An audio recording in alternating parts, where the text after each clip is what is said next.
기독교에 있어서는 가장 우리가 어떤 점에서는 성탄절보다도 더 의미 있는 날이 이 날이 아닐까 그렇게 생각을 합니다. 왜냐하면 우리가 부활이 없으면 예수님이 이 땅에 오셨어도 우리에게는 아무 유익이 없습니다. 그런데 예수님이 이 땅에 오실 뿐 아니라 부활까지 해주셨기 때문에 우리에게도 부활이 소망이 있는 거예요. 제가 혼자 가만히 어떤 데 생각을 해봅니다. 어쩌다가 이 젊고 그렇게 패기만만하던 사람이 나이가 70이 넘어가지고 머리가 허연 사람이 됐는가. 근데 종종 우리 친구들이 죽었다고 하는 그런 소식을 들어요. 그럴 때면은 머지않아서 내 순서도 오겠구나 그런 생각을 하면, 만약에 내가 예수님을 안 믿고 부활의 소망이 없다면은 얼마나 하루하루가 이렇게 막 긴장이 되고, 도대체 이 죽으면 모든 다 끝나는데 이거 얼마나 허무할까 생각하면, 부활의 소망을 가지고 사니까 오히려 날마다 하루하루 사는 게 더 기쁘고 즐겁고, 사람들이 저를 보고 그래요. 목사님 더 젊어지는 것 같아요. 근데 머리에서부터 저는 부활의 역사가 일어나고 있어요. 하얀 머리를 그대로 둘러고 그랬더니 밑에도 검은 머리가 이렇게 자꾸 치고 올라와서 다시 이제 머리에서 부활의 역사가 일어나는 것 같아서 너무 감사합니다. 여러분, 오늘 이 시간에 저는 좀 색다른 부활절 예배를, 설교를 생각을 해봤어요. 이삭이라고 하는 사람은 실제 죽지는 않았지만 죽음도 경험을 했고, 그리고 실제 부활은 아니지만은 부활을 경험을 한 사람이다 라고 하는 것을 다시 발견을 하고 여러분과 함께 나누려고 생각을 합니다. 이삭은 어쩌면 우리 예수님을 꼭 빼다가 닮았어요. 그래서 우리 예수님과 비교를 해가면서 우리 이삭의 부활을 생각을 해보려고 합니다. 첫째는 우리 이삭은요, 출생도 예수님과 비슷하게 출생을 했습니다. 하나님이 미리 예수님 태어나실 것을 말씀을 하셨죠. 누가복음 1장 31절에 그래요. 마리아에게 천사가 와서 하나님의 말씀을 전합니다. 마리아야, 내가 잉태하여 아들을 낳으리니 이름을 예수라 하라 그랬습니다. 청천벽력 같은 얘기죠. 어떻게 세상에 아직 결혼도 안 한 여자에게 나타나셔서, 천사가 나타나서 보라, 네가 잉태하여 아들을 낳을 것이요, 이름까지도 미리 말씀을 하셔요. 그 이름을 예수라 하라 그랬습니다. 근데 창세기 17장 19절에 보면은 19절에 보면 이삭도 똑같아요. 어느 날 아브라함이 나이가 99세가 됐을 때에 천사들이 하나님이 나타나셔서 이제 미리 예고를 합니다. 뭐라고요? 네 아내 사라가 내게 아들을 낳으리니 너는 그 이름을 이삭이라 하라. 어쩌면 이렇게 예수님과 똑같은지 모르겠어요. 또 하나는 둘 다 아브라함도 그렇고 마리아도 그렇고 아이를 낳을 수 없는 분들이에요. 마리아는 왜 아이를 못 낳냐? 처녀인데 어떻게 아이를 낳습니까? 시집을 가야 아이를 낳죠. 근데 처녀에게 나타나셔서, 아니 아주 수처녀, 깨끗한 처녀에게 동정녀에게 나타나셔서 네가 아들을 낳으리라 그래요. 근데 아브라함도 마찬가지입니다. 아브라함의 나이가 99세인데 사라의 나이는 89세인데 어떻게 아이를 낳아요? 89세 된 할머니가 어떻게 아이를 낳아요? 어떻게? 예, 여기 우리 김경숙 권사님 지금 연세가 어떻게 되셨어요? 72. 예? 72인데 네가 아들을 낳으리라 그러면은 아멘이 되겠어요? 옆에 있는 분들도 아멘 말은 아멘 잘하죠. 네? 그런데 옆에 있는 분들도 아멘 안 해요. 뭔 소리야, 이제 고등어 다 끝났지 무슨 아이를 낳아. 그런데 아니 지금 89세가 된 할머니를 두고 아브라함에게 말씀하시기를 아브라함아 네 아내 사라가 지금 나이가 89세인데 아들을 낳을 거야. 내년에 아들을 낳을 거야. 그럼 오죽하면은 아브라함이 웃었겠어요. 피식 웃었어요. 피식 웃었어. 근데 사라도 밖에서 듣고 있다가 피식 웃었습니다. 아이고 내 나이가 89세인데 무슨 아이를 낳아. 아브라함 내 나이가 99세인데 어떻게 아이를 낳아. 모든 거 다 끝났지. 똑같아. 그 다음에 그랬더니 이제 하나님이 가르쳐 주십니다. 뭐라고? 그건 성령으로 말미암아 낳는 거라고. 마태복음 1장 20절에 그래요.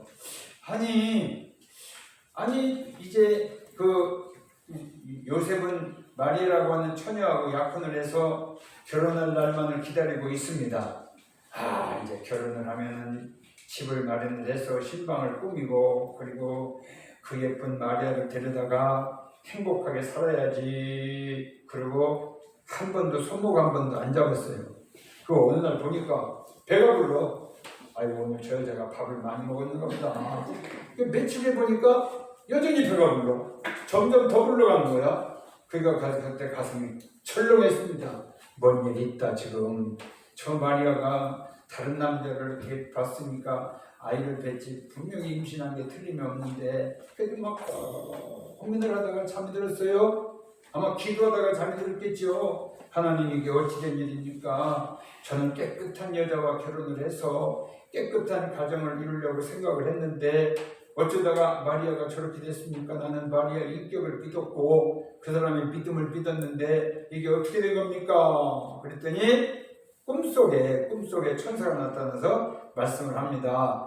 다윗의 자손 요셉아, 네 아내 마리아 데려오기를 무서워하지 말라. 그에게 잉태된 것은 성령으로 된 것이다. 사람으로 된 것이 아니라 성령으로 된 거야. 성령의 능력으로 강권적으로 역사해서 아이를 베게 된 거야 라고 말씀을 하셔서 안식을 했어요. 그런데 그렇습니다. 이제 갈라디아서 4장 29절에 보니까 나중에 드디어 아브라함이 아이를 낳습니다. 아이를 낳는데 자꾸 먼저 난 이복 형인 이스마엘이 자꾸 동생을 막 괴롭히는 거예요. 그런데 성경에 갈라디아서 4장 29절에 이렇게 말합니다. 그러나 그때에 육체를 따라 난 자가 성령을 따라 난 자를 박해한 것 같이 이제도 그러하도다. 그 말이 뭐예요? 이삭도 성령으로 나타난 거예요. 성령의 능력으로 태어났다는 거예요. 그러니까 태어난 모습도 예수님하고 똑같습니다. 도저히 인간으로서는 이게 상식적으로는 있을 수 없는 이제 불가능한 89세나 된 이제 90세 됐을 때 아들을 낳죠. 근데 나중에 태어난 후에 성경이 설명을 하기를 이삭도 성령으로 태어난 자라고 그렇게 말씀을 하고 있습니다. 근데 이제 두 번째는요, 죽음을 경험을 했어요. 예수님도 죽음을 경험을 하셨듯이 이 이삭도 죽음을 경험을 했어요. 어떻게 죽음을 경험을 했냐? 창세기 22장 2절에 하나님이 말씀을 하셨어. 내 아들, 네 사랑하는 독자 이삭을 데리고 모리아 땅으로 가서 내가 네게 일러준 한 산 거기서 그를 번제로 드려라. 아브라함에게 말씀하셨어요. 네 아들 죽이라고 하나님 명령하셨어요. 그게 뭐예요? 이미 죽은 목숨이야. 그거는 이미 죽은 목숨이죠. 근데 아브라함도 그 말씀을 듣고 막 거부를 하거나 안 됩니다. 우리 아들은 안 됩니다. 차라리 날 데려가십시오. 그렇게 말씀하지 아니하고 아브라함도 결심을 했어요. 창세기 22장 10절에 보니까 이제 아들을 데리고 모리아 산에 올라가가지고 나무에다가 올려놓고 그리고는 어떻게? 그리고 손을 내밀어 칼을 잡고 그 아들을 잡으려 하니 손을 내밀어 칼을 잡고 그 아들을 잡으려 하니 그동안에 많이 해봤어요. 양 잡아가지고 제사 드려받고 소 잡아가지고 제사 드려받고 그러니까 어떻게 제사를 드리는지 잘 아니까 칼을 들어가지고 재물을 잡으려 드실 이제 자기 아들을 잡으려고 했습니다. 아마 그때 이삭은 눈 딱 감고 했을 거예요. 이제 드디어 우리 아버지가 나를 잡는구나. 소를 잡듯이 나를 잡고 양을 잡듯이 잡아가지고 재물을 드리겠구나 하고 막 완전히 생을 포기했을 거예요. 그리고 이삭도 죽기로 순종을 했습니다. 창세기 12장 9절에 그래요. 하나님이 그에게 일러준 곳에 이른지라 이에 아브라함이 그곳에 제단을 쌓고 나무를 벌려놓고 그의 아들 이삭을 결박하여 제단 나무 위에 놓고. 보세요. 이삭이 죽기로 결심했어요. 예? 만약에 이삭이 아니 우리 아버지가 날 죽이려고 해, 난 죽기 싫어 그랬으면 도망가면 돼. 왜? 아, 나이가 지금 90세가 100세가 넘어가지고 지금 뭐 적어도 115세 이상 되셨는데 얼마나 힘이 없겠어요. 나이가 들면 점점 힘이 빠진다면서요? 네? 힘이 빠진다면서요?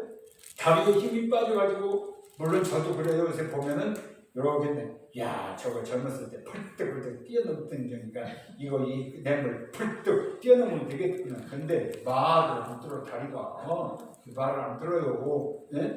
그런데 그렇게 힘이 없고 순발력도 없고 그런 할아버지 난 죽기 싫어요 했으면은 도망가면 됐어요. 근데 도망 안 가고 누가 어느 글에는 그런 내용이 있어요. 아버지가 이삭을 딱 손을 잡고 그 산 위에 올라와서 이렇게 말을 했다고 합니다. 이삭아, 내가 그동안 하나님 뜻대로 살았던 것도 너는 알고 있니? 그랬더니 알아요. 아버지는 하나님 뜻대로 하셨잖아요. 고향 떠나라 그러니까 고향 떠났고요. 친척 버리라 그러니까 친척 버렸고요. 아니 얼마 전에는 이스마엘 형님을 하나님이 내쫓아라 그러니까 아버지같이 인정이 많으실 분이 그냥 인정사정도 없이 내보내셨잖아요. 하나님 뜻이니까. 그래, 그렇다면 내가 하고 있는 일이 하나님의 뜻인 줄로 너 믿겠니? 네, 아버지 무슨 일을 하든지 제가 믿겠어요. 그랬더니 너 나한테 맡겨라. 네가 오늘 재물 떼야 된다. 그러니까 그 아들이 대답합니다. 아버지, 하나님 뜻이면 그대로 하세요. 그러니까 꽁꽁 손을 묶고 다리를 묶어가지고 나무에다 올려놓고 옷을 홀랑 벗겨가지고 아들을 잡으려고 하는 거예요. 그러니까 순종을 안 했더라는 거예요. 그리고 죽기로 각오를 한 거예요. 아들도 죽기로 각오를 했고 아버지도 죽이기로 작정을 했고 하나님은 죽이라고 명령을 하셨고. 그러니까 실제로 속이 떨어진 것만 아니지 죽음을 결심도 했고 각오도 했고 아버지가 죽이려고도 했고 이 사람은 죽음을 경험을 한 거예요. 여러분 기억하시기 바랍니다. 우리 예수님도 마찬가지 아닙니까? 예수님도 죽고 싶지 않으셨어요. 그리고 기도하잖아요. 아버지 할 수만 있으면 이 잔을 내게서 옮겨주십시오. 그 말하면 나 십자가 안 졌으면 좋겠어요. 나 죽기를 원치 않아요. 그게 나중에 그러잖아요. 그러나 내 원대로 마옵시고 아버지 원대로 되기를 원하나이다. 우리 예수님이 하나님 아버지의 원을 하나님 아버지의 소원대로 뜻대로 순종하고 죽음까지도 복종했던 것처럼 이삭도 마찬가지로 그래 우리 아버지가 나를 죽여도 이건 하나님의 뜻일 거야. 그러니까 나는 순종해야 돼. 그래서 순종하는 죽음을 경험을 했던 겁니다. 여러분 기억하시기 바랍니다. 그랬더니 하나님께서는 부활의 경험을 하게 만들어 주신 거예요. 여러분 이삭의 부활을 한번 보시기 바랍니다. 여러분 아브라함이 먼저 믿었어요. 아브라함은 아들을 죽일 생각을 했으면서도 부활을 믿었어요. 창세기 22장 5절에 이렇게 말합니다. 이에 아브라함이 종들에게 이르되 너희는 나귀와 함께 여기서 기다리라. 내가 아이와 함께 저기 가서 예배하고 우리가 너희에게로 돌아오리라. 만약에 아들이 죽은 대로 끝난다고 생각했으면은 우리가가 아니고 내가 예배하고 내가 돌아오리라 그래야 되는데 우리가 돌아오리라. 우리 아들 데리고 올 거야. 여기는 부활의 소망, 믿음이 거기 깃들어 있는 겁니다. 여러분 부활을 믿으시기를 주님의 이름으로 축원합니다. 여러분 죽는 것보다 더 슬픈 일이 어디 있어요? 사랑하는 사람이 옆에서 죽어나갈 때 우리가 얼마나 억장이 무너지고 가슴이 무너지겠습니까? 그런데 우리에게는 이 믿음이 필요합니다. 그렇게 죽어가는 모습을 보면서도 그래 먼 훗날 예수님이 재림하실 때 나도 부활해가지고 우리 사랑하는 아내를 만날 거야. 우리 사랑하는 남편을 만날 거야. 우리 사랑하는 자식들을 만날 거야. 이 믿음이 여러분과 저에게 있으시기를 주님의 이름으로 축원합니다. 우리 예수님도 마찬가지였어요. 우리 예수님도 우리 이제 베드로가 신앙 고백할 때 그 유명한 주는 그리스도시요 살아계신 하나님의 아들이십니다 라는 신앙 고백을 한 후에 이제 비로소 예수님께서 자기가 죽을 것을 말씀을 하셔요. 마태복음 16장 21절. 이때부터 예수 그리스도께서 자기가 예루살렘에 올라가서 장로들과 대제사장들과 서기관들에게 많은 고난을 받고 죽임을 당하고 제3일에 살아나야 할 것을 제자들에게 비로소 나타내시니라. 그렇습니다. 우리 예수님이 죽음을 앞에 두시고 초조하시고 긴장도 되시고 어떻게 죽음의 고통을 견디나라는 그런 괴로운 마음을 가지고 있으면서도 제자들에게 말씀합니다. 나 죽은 다음에 3일 만에 살아날 거야. 나 저 종교 지도자들에게 죽임을 당한 다음에 3일 만에 살아날 거야 라는 것을 제자들에게 공포를 하는 모습을 볼 수가 있습니다. 그렇습니다. 그래서 예수님은 십자가에 못 박혀 죽으셨고 말씀하신 대로 3일 만에 살아나셨어요. 근데 이삭도 마찬가지입니다. 나 죽었다. 나는 죽음을 각오했어. 이제 오늘 죽는 거야 라고 했는데 그 이삭이 부활을 경험을 하게 됐습니다. 오늘 본문 말씀에 그러잖아요. 19절에 그가 하나님이 능히 그가가 누구냐면 아브라함이에요. 아브라함이 하나님이 능히 이삭을 죽은 자 가운데서 다시 살려줄 줄로 생각한지라 비유컨대 그를 죽은 자 가운데서 돌아받은 것이니라. 우리 아들을 내가 죽여서 칼로 찔러 가지고 죽여서 태워서 하나님 앞에 번제로 드릴지라도 하나님은 부활시키실 거야. 왜냐하면 약속하셨거든. 네 자손은 오직 이삭을 통해서 태어난 자식들만 네 자손이 될 거야 라고 하나님이 약속하셨기 때문에 이삭을 살려주지 아니하시면 하나님의 약속이 무효가 되는 거야. 그럴 일은 없어. 하나님은 거짓말하실 리가 없어. 내 아들이 죽어서 죄가 돼도 하나님께서 다시 살리셔서 나 데리고 가서 이제 우리 이삭을 통해서 자식을 낳고 그래서 후손을 퍼뜨리게 될 거야. 하늘의 별 같은 많은 자손을 바다의 모래 같은 많은 자손을 낳게 하실 거야. 이 믿음을 가지고 있었더라고 말입니다. 그러니까요. 비유컨대 마치 무엇 같으냐면은 하나님이 다시 이삭을 살려주신 것과 똑같다 그런 말씀입니다. 여러분 기억하시기 바랍니다. 이 이삭이 경험했던 그 경험을요 누가 예수님께서 오셔서 성취를 하셨잖아요. 이제 아브라함은 어떻습니까? 그냥 하나님이 우리 아들 다시 살려주셨네. 그래서 그냥 죽이려고 했던 아들을 데리고 데려오면서 우리 아들은 이제 다시 두 번 태어난 것과 마찬가지야. 부활한 것과 마찬가지야. 그러면서 데리고 왔는데 하나님은 그런데 내 아들은 진짜 죽었다가 다시 살아난다. 그런데 우리 예수님 십자가에 못 박혀서 물과 피를 다 쏟으시고 우리 예수님은요 물론 한 번은 삼각산에 그전에 기도하러 올라가다 보니까 두 남자하고 한 여자하고 막 싸우고 있어요. 뭐라고 싸우는 거 같더니 부처님 죽었잖아요. 불교는 부활이 없잖아요. 그러니까 부활이 왜 없어요? 우리 친구 부활했어요. 그러더라고요. 어떻게 부활했는데요? 암병으로 죽었다고 그랬다가 한참 병원에 가 있다가 다시 살아났단 말이에요. 부활 아니에요? 그러니까 그건 아니고 우리 예수님은 진짜 죽었다가 다시 살아났단 말이에요. 그러면서 서로 다투는 그런 모습을 봤습니다. 여러분 기억하시기 바랍니다. 부활의 확신을 가지시기를 주님의 이름으로 축원합니다.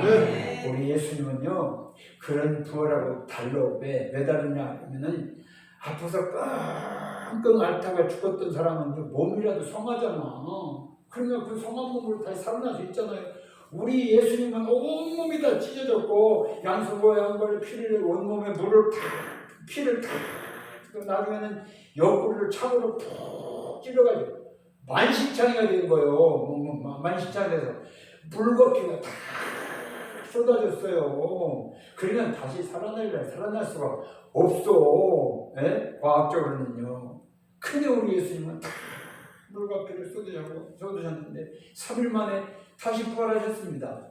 할렐루야. 여러분, 그 예수님을 다시 살리신 하나님의 성령이 여러분과 제 안에 계신 줄 믿으시기를 주님의 이름으로 축원합니다. 그 성령이 여러분과 저를 우리 주님이 오실 때 만약에 우리가 흙 속에 있었든지 죄가 됐었든지 하더라도 다시 일으켜줄 줄 믿으시기를 주님의 이름으로 축원합니다. 이 믿음을 우리가 가져야 되겠다 그 말이에요. 네? 이 믿음을 여러분 아브라함이 가졌던 그 부활의 신앙을 여러분도 가지시고 여러분 이삭을 하나님께서 다시 살려주셨듯이 여러분과 저도 어떻게 죽었든지 다시 살려줄 줄 믿으시기를 주님의 이름으로 축원합니다. 그래서 우리 하나님은요 우리가 다시 부활할 수 있다고 하는 것을 만물을 통해 가지고 보여주셔요. 저는 어렸을 때 시골에 살았고 요새같이 장난감도 없는 그런 시절이니까 산으로 들로 다니면서 곤충 잡고 뭐 벌레 잡고 그러면서 놀았어요. 근데 제일 내가 싫어하는 게 있었어요. 그 싫어하는 게 뭐냐면 쐐기. 파란색에 이렇게 막 보기도 징그럽잖아요. 막 쐐기. 꼭 뭘 보면 그게 생각나냐면은 쫀뜨기를 보면 그게 생각이 나. 쫀뜨기. 제리같이 생겼어요. 그게 있는데 아이고 그게 쏘면 얼마나 따가울지 몰라요. 그래서 그걸 보면은 항상 싫어해서 피했어요. 잡아다 죽이든지 그랬어요. 그런데 겨울에 보면은요 이 나무 저 나무에 아주까리 같이 생긴 게 여기 붙어 있어요. 아주까리 같이 생긴 게 시골에서 자란 사람은 아는데 좀 잘 몰라. 시골에서 자란 사람들은 아주까리 같은 게 붙어 있는데 딱딱해요. 그래서 뭔지를 몰라가지고 이게 뭐예요 하고 형님들 어른들한테 물어보니까 그거 쐐기가 죽어서 그 속에 들어가 있는 거야. 그래요. 그걸 따가지고서는 막 흔들어 보면 따랑따랑 소리가 나. 아, 쐐기가 이 속에 죽어서 지금 이 속에 들어있구나. 그런데 봄에 보면은요, 요게 무슨 면도칼로 싹 자른 것처럼 싹 잘리고 구멍이 뽕 뚫려 있어요. 그리고 그 속에 아무것도 안 들어있어. 빠져나가는지 없어. 그래서 와 이게 뭐야 근데 어느 날 진짜 봤는데 그 쐐기집이 있던데 구멍이 뻥 뚫려 있는데 옆에 아주 이 찬란한 아주 예쁜 색깔의 호랑나비가 옆에 앉아 있는 걸 봤어요. 근데 점점 이게 힘을 얻더니 나중에 날아가더라고. 아름다운 모습을 날아가더라고. 그게 뭔가 그랬더니 그 쐐기집에서 나온 게 호랑나비가 됐다는 거예요. 호랑나비가. 그 쐐기가 호랑나비가 됐다는 거예요. 그래서 상상이 안 가. 그렇게 징그럽고 툭툭 쏘고 그렇게 아주 그냥 보면은 정나비가 뚝 떨어지는 아니 그 쐐기가 아니 세상에 호랑나비가 됐다는 게 고지가 들려요? 근데 사실이 그래. 나중에 점점 확인을 해보니까 와 그 징그러운 쐐기한테서 이렇게 아름다운 세상에 그 호랑나비가 나온다는 게 기가 막힌 일 아닙니까? 그런데 하나님은 그걸 통해서 우리에게 말씀을 해주셔요. 저는요 혼자 기도하면서 내가 어떤 사람인가 생각해보니까 젊었을 때는 내가 괜찮은 사람 같았어요. 학교 다니고 그럴 때 사람들이 칭찬해주고 쟤는 착실해. 결석 한 번을 안 하고 공부도 열심히 하고 참 착한 아이야. 난 착한 아이인 줄 알고 성장을 했습니다. 그 나중에 예수를 믿고 나를 발견해 보니까 징그러워. 이 쐐기같이 징그러운 거야. 속에 미움이 있고 시기 질투가 있고 막 욕심이 있고 말이야.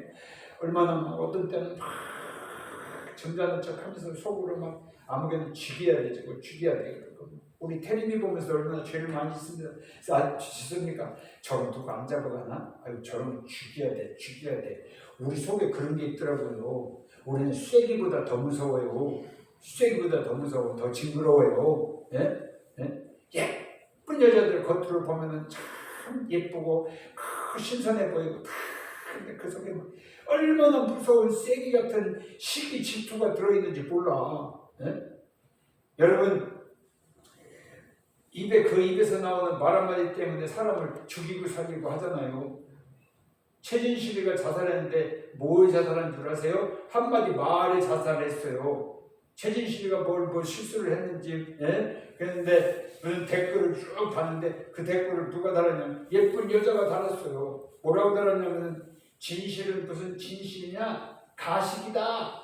그렇게 댓글을 달았는데 그거 붙들고 계속 괴로워하다가 어느 날 세상에 진실하지도 못한 게 이름대로 살지도 못하는 게 살면이 뭐래 해가지고 몸매달아서 자살했잖아요. 여러분 쐐기는요 쐐기 쏘여가지고 죽는 법은 없어요. 근데 우리는 쐐기보다 더 징그러워. 예? 여러분 다 보면은 전부 다 선남 선녀들 아름다운 모습이에요. 그런데 여러분 속을 다 들여다보면요 안 들여다보니까 걱정하지 마세요. 좀 못 들여다봐. 눈이 이렇게 작은 사람이 어떻게 다 들여다보겠어요? 네? 여러분 속을 다 들여다보면요 쐐기보다 더 무서워. 그런데 하나님이 어느 날 여러분과 저를 호랑나비 같은 아름다운 모습으로 부활시킬 줄 믿으시기를 주님의 이름으로 축원합니다. 우리 하나님의 나라에 가서 여러분 아름다운 모습으로 부활해서 그 영원한 하나님의 나라에서 천사들과 함께 이제 참으로 하나님께 영광 돌려드리는 삶을 사는 그런 몸으로 부활된다고 하는 사실을 믿으시기를 주님으로 축원합니다. 우리 예수 믿는 사람들이요 다 믿는데 많은 사람이 교회를 다니면서도 부활을 못 믿고 다니는 사람이 거의 태반이에요. 나 한 번은 집사님들이 얘기하는 거 듣고 얼마나 내가 실망했는지 몰라요. 열심히 11조도 내고 주일 성경도 하고 막 그런 사람이 자기 기사하고 얘기를 하더라고. 여보게 자네 우리 목사님이 오늘 부활이 있다고 설교를 했는데 그게 믿어지나? 그러니까 아이고 안 믿어져요. 나도 안 믿어져. 집사된 지 오래됐지만 안 믿어져. 얼마나 실망했는지 몰라. 여러분 내 이웃을 사랑하라 이런 말은 여러분 잊어버려도 부활을 믿는 신앙 잊어버리지 말기를 주님으로 축원합니다. 우리 성경 다 못 읽어도 상관없어요. 다 읽으면 좋지만 못 읽었어도 여러분 예수님이 부활하셨고 나도 부활한다는 사실을 믿으시기를 주님의 이름으로 축원합니다. 우리는요 예수님을 영접해 드릴 때 우리는 예수님과 공동명체가 됐어요. 예수 영접할 때 예수님은 또 우리를 영접하십니다. 그래서 이게 나예요. 이게 나면은 이게 예수님이야. 이 예수님 속으로 내가 들어갔습니다. 이제부터는 예수님과 공동 운명체예요. 예수님이 죽으셨으면은 나도 죽는 거예요. 우리 옛사람 같이 십자가에 못 박아 죽인 줄로 믿으시기 바랍니다. 예수님이 부활하셨으면 나도 부활하는 거예요. 예수님과 공동 운명체니까 여러분 이 사실을 확실히 믿으시고 여러분 무슨 일이 있어도 부활의 신앙 놓치지 마시고 마지막 우리 주님이 여러분 이름을 부르실 때까지 부활 신앙 가지고 승리하면서 사시다가 우리 주님 오실 때 영원한 하나님의 나라에서 주님과 같은 모습으로 함께 영원히 사는 여러분과 제가 되시기를 주님의 이름으로 축원합니다. 하나님 은혜를 감사합니다. 아버지 하나님, 하나님께서는 믿음을 보시고 아브라함의 믿음을 보시고 이삭을